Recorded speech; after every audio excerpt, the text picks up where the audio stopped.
भाजपच्या बालेकिल्ल्यामध्ये काँग्रेस आक्रमक झाली आहे। कारण प्रभाग क्रमांक 35 मध्ये भाजपचा पारंपरिक बालेकिल्ला म्हणून समजला जाणाऱ्या या बालेकिल्ल्यातच फडणवीसांच्या मतदारसंघात काँग्रेसची विजयासाठी मोहीम आखली जाते। तरुण चेहऱ्यांना संधी दिली जाते। काँग्रेसला बदलाची अपेक्षा आहे। भाजप पदाधिकाऱ्यांची बंडखोरी सध्या उफाळल्याने अडचणी सुद्धा वाढलेल्या आहेत।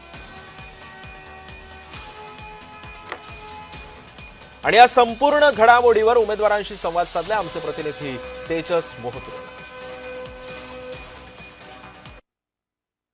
महानगरपालिका निवडणुकीच्या रणशिंगण जे आहे ते आता फुंकलेल्या नशाचं बघितलं असेल तर आता प्रचार जे आहे ते शिगेला पोहोचलेला आहे। आपण जर बघितलं तर काँग्रेसनी जे आहे ते एका अर्थाने इथं दंड ठोपटलेला आहे आणि देवेंद्र फडणवीस यांचा हा एका अर्थाने मतदारसंघ आहे। गौतम भाऊ, संपूर्ण महाराष्ट्राचे लक्ष देवेंद्र फडणवीस यांच्या मतदारसंघाकडे आहे। यंदा पंजा येणार का, पुन्हा एकदा कमल फुलणार, कशा प्रकारची रणनीती आपण आखलेली आहे?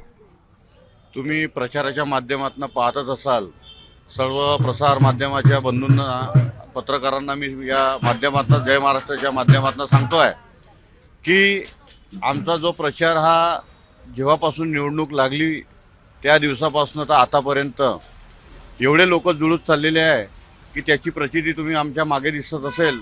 आम्ही विरोधी पक्ष भाड्यानं लोक आणत आहे आणि आम्ही आमच्यासोबत जनशक्ती आहे।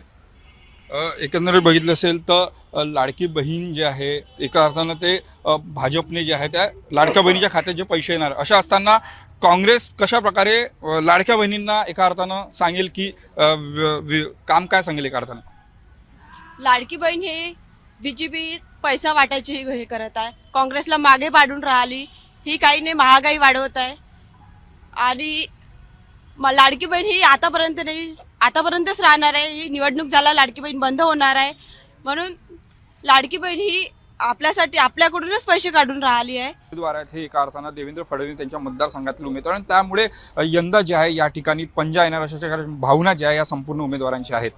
कॅमेरामॅन मंगेश मोहितेसह तेजस मोहतुरे, जय महाराष्ट्र न्यूज, नागपूर।